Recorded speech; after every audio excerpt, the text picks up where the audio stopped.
Hello and welcome to the your English News Bulletin. I'm Esther. These are the headlines.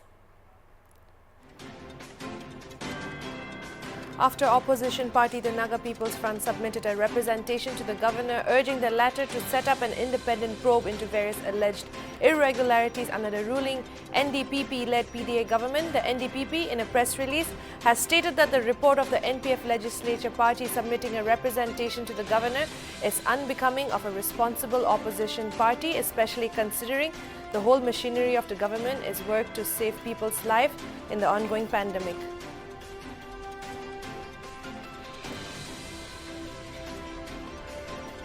The Naga People's Front on Thursday in its consultative meeting reiterated that it would vigorously pursue the various issues raised with the governor of Nagaland by the party's legislature wing on the rampant corruption of the present NDPP-led PDA government headed by Chief Minister Nipurio.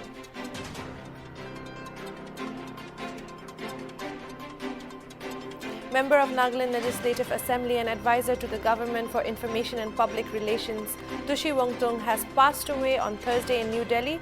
The state funeral will be accorded on the 3rd of July 2021 at 8 a.m. at his residence at Purana Bazar, Dimapur.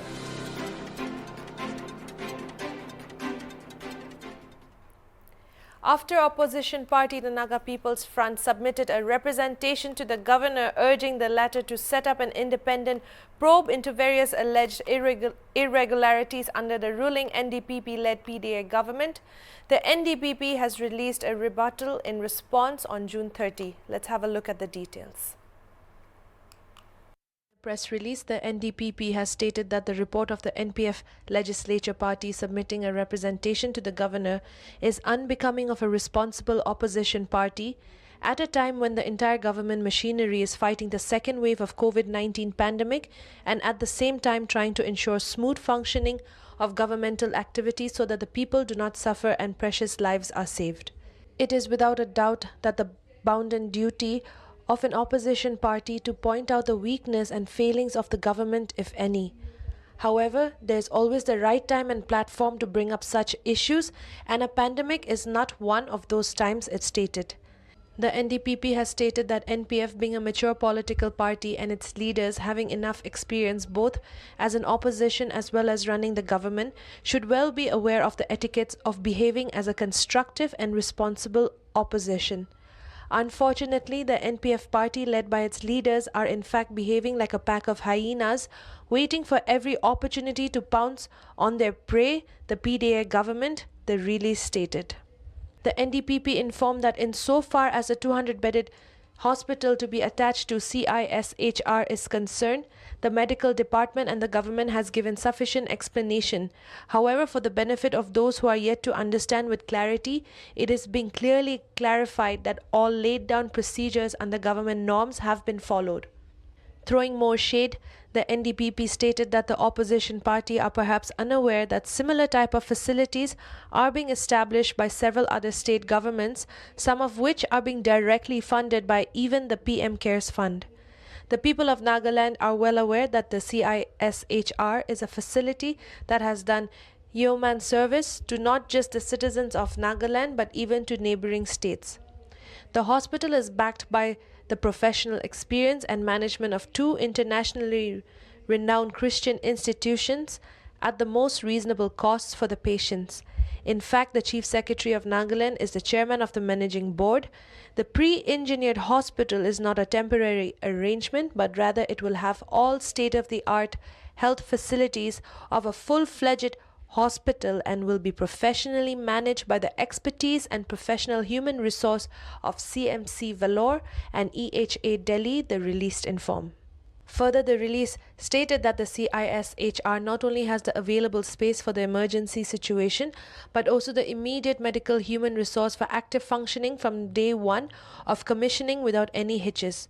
With the availability of modern oxygen plant and laboratory facilities, the selection of CISHR for the emergency hospital is indeed laudable and the right decision at the right time even as they prepare for a third wave, the release stated. The NDPP takes this opportunity to reach out to the staff and family of CISHR not to be demoralized by the unsubstantiated statements which are politically motivated without any basis. Rather, the Naga people are thankful to the CISHR for the untold sacrifices and contributions, it stated. The establishment of the Nagaland Cricket Stadium and its ancillary facilities like the Cricket Academy, Indoor Training Centre and others have been the foundation of the national and international cricketers of the state, it stated, citing that Nagaland has become a full-fledged Ranji Trophy state and stadium has hosted dozens of first-class matches, positively impacting the scenario of sports in Nagaland, while also having positive impact on the local economy. The present opposition had in fact commissioned a vindictive vigilance inquiry on the facility, but after thorough investigation under their regime, no discrepancies were found in any matter, the NDPP claimed. Rather, the political vindictiveness of the NPF resulted in embarrassment with exposure of their misgovernance during their anti-people regime. The proposed establishment of an airport at Kohima is not due to any personal desire of an individual. Rather, it is the national policy that all state capitals of the country must have an airport and air connectivity. It stated that for a state with mountainous terrain, the Chethu area was found to be appropriate and technically viable. The proposed Chethu airport and the proposed alternate greenfield airport at Rosapema are two completely different matters having no connection to each other whatsoever, the NDPP claimed. Perhaps the opposition needs to be reminded that their political vindictiveness was too great, that their regime had even tried to divert the airport proposal out of the state capital just for their narrow political motives, it said. The state government and the finance department have already given sufficient statements and clarifications on all financial matters, but it seems that the opposition NPF will keep repeating their rhetoric again and again, either due to their ignorance or the total failure on their part in managing the state finances during their tenure at the helm of affairs, the release further stated. The PDA government will not remain silent spectators to the baseless allegations of the opposition, and wherever necessary, the appropriate agencies of the government will ensure that past discrepancies will not be allowed to be buried, the party claimed. The NDPP further reiterated that it was sad to observe that leaders of a democratic political party seems to have forgotten their own powers and responsibilities and is appealing to Raj Bhavan, perhaps having conveniently forgotten that Raj Bhavan will procedurally forward their communique to the state government. A party that has carried out a beef festival and invited the governor for the festival is today making a mockery of themselves once again, the NDPP stated.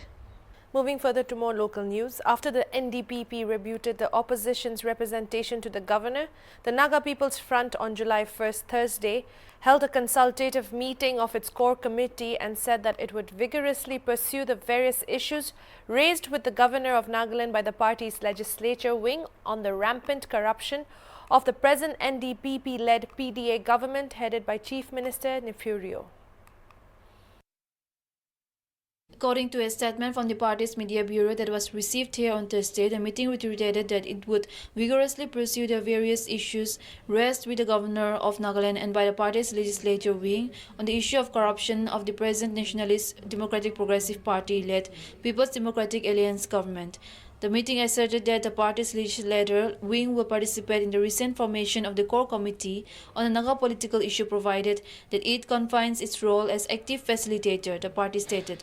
However, it added the NPF-PAM would continue to exist. Further, the party's statement maintained that, as acknowledged by the government of India, the Naga issue is a political issue, and hence it has to be resolved politically by exhibiting political will. As such, the statement declared, the meeting did not endorse the opinion of Minister Timjan Imnalong that the settlement of the Naga political issue should be within the Constitution of India, which the NPF stated is absolutely contrary to the spirit of the ongoing peace process. Therefore, such individual opinion should not stand on the way for an honorable solution, the NPF stated. The meeting also observed a 1-minute silent prayer in memory of Tushi Wongtong, advisor to the government of Nagaland, who passed away on the 1st of July in New Delhi. The party conveyed its condolences to the bereaved family, the party stated. Member of Nagaland Legislative Assembly and advisor to the Government of Information and Public Relations, Tushi Wongtong, has passed away on Thursday in New Delhi. The state funeral will be accorded on the 3rd of July 2021 at 8 a.m. at his residence at Purana Bazar, Dimapur, to pay last respect and homage to late Tushi Wongtong. Tung, who was 57, was known for his outspoken advocacy on environment conservation, promotion of Naga cultural identity and traditions, and Naga political issue. Wong Tung made his debut in state local electoral politics in 2018. He was elected to the 13th Nagaland Legislative Assembly from Shamator Chesori constituency in Tuensang district on a Nationalist Democratic Progressive Party ticket.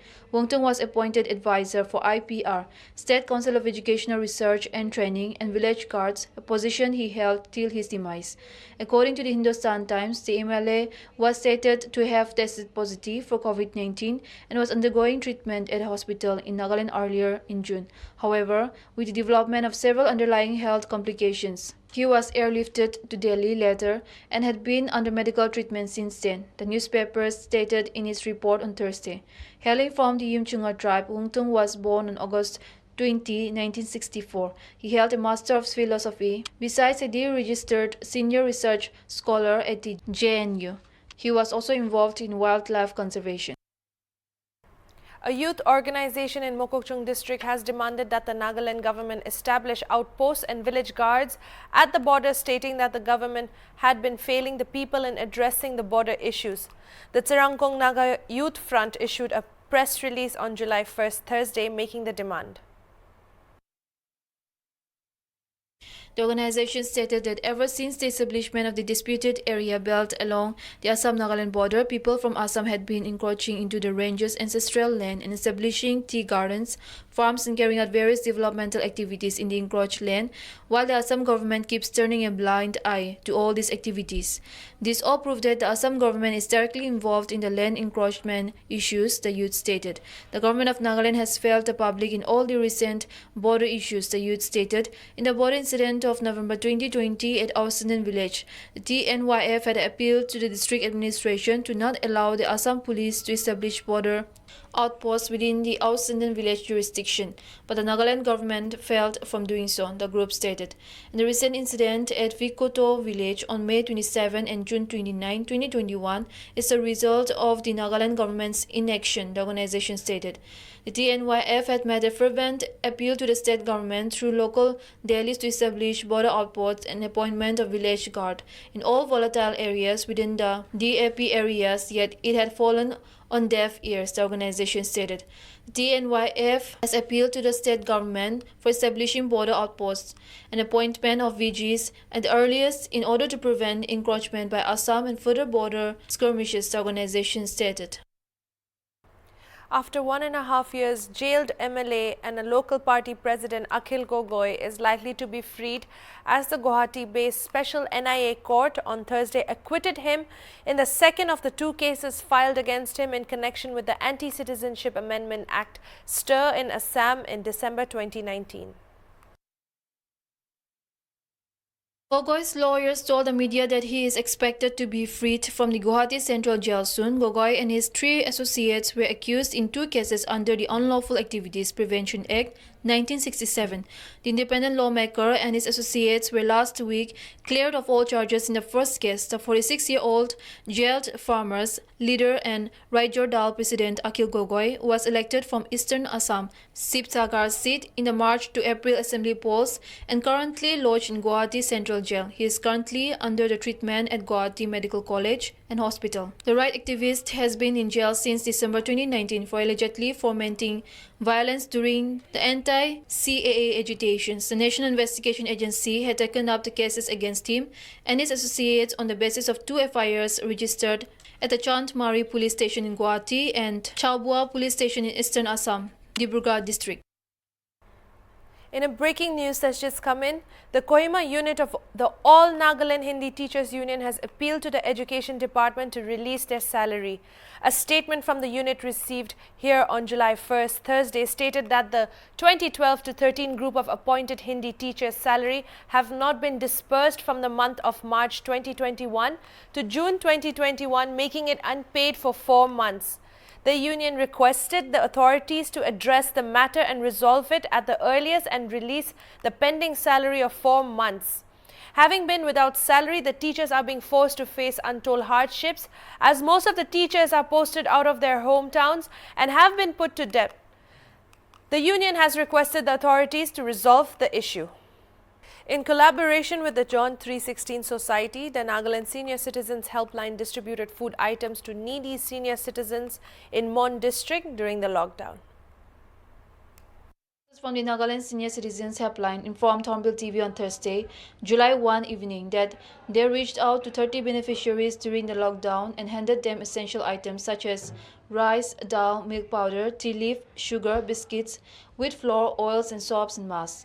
Members from the helpline said the information about the free essential items was circulated by the Deputy Commissioner of Mon to various NGOs, and accordingly, genuine needy senior citizens were surveyed. The helpline reached out to poor and destitute senior citizens members, numbering about 30, and provided them with essential in and around Kohima earlier during the beginning of the partial lockdown period in the state capital in view of the surge in COVID-19 positive cases.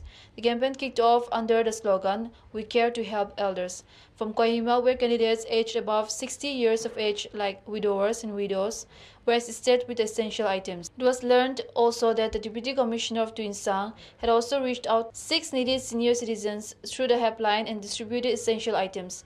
The group informed that they are still planning to reach out to more people in Tuinsang, while they will be organizing the same campaign in Give Free District in the days to come. At least 233 people have died amid sweltering heat in Canada's British Columbia province since a record-breaking heat wave began to hit the country's western region on June 25th. The heat wave led to stores in British Columbia run out of air conditioners and fans. Hotels in Vancouver were fully booked on Monday, drawing locals desperate for escape.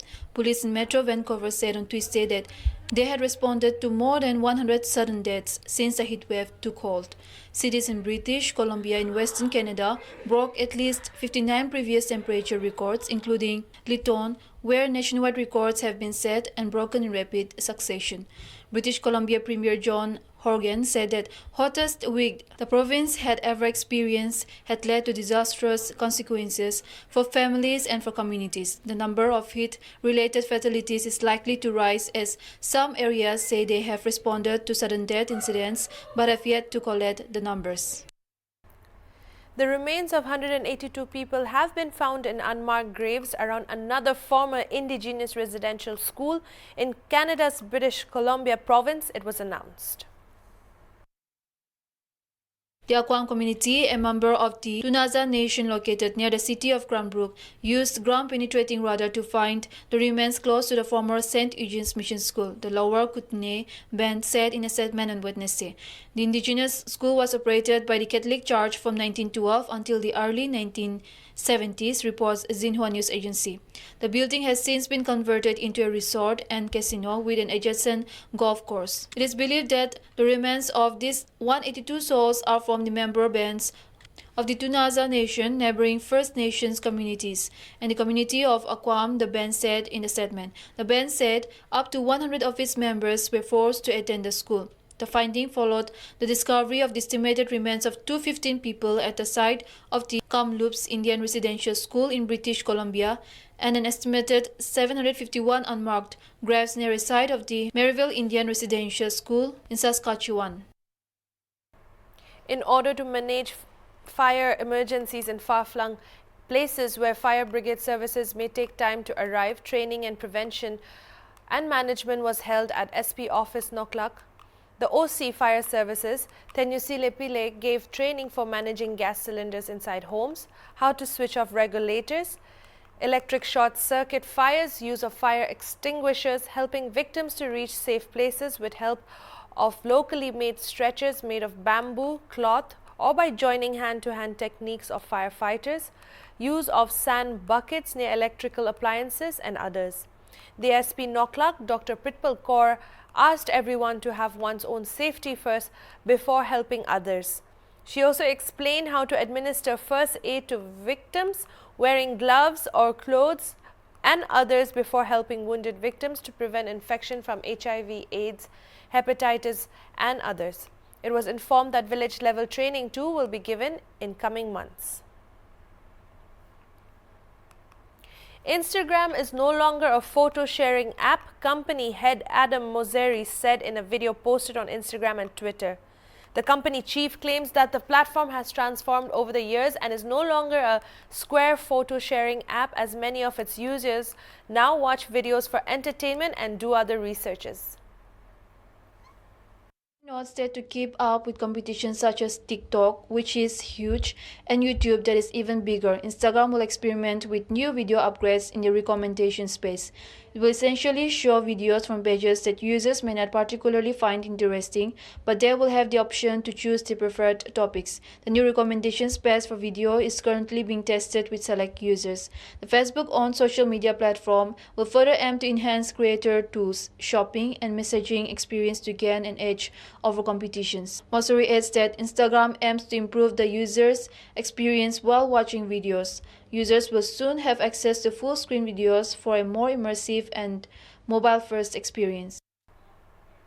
That's all for tonight's English News Bulletin. Do subscribe to our channel and also follow Hornbill TV Official on Twitter, Facebook, YouTube and Instagram. I'm Esther. Have a good evening.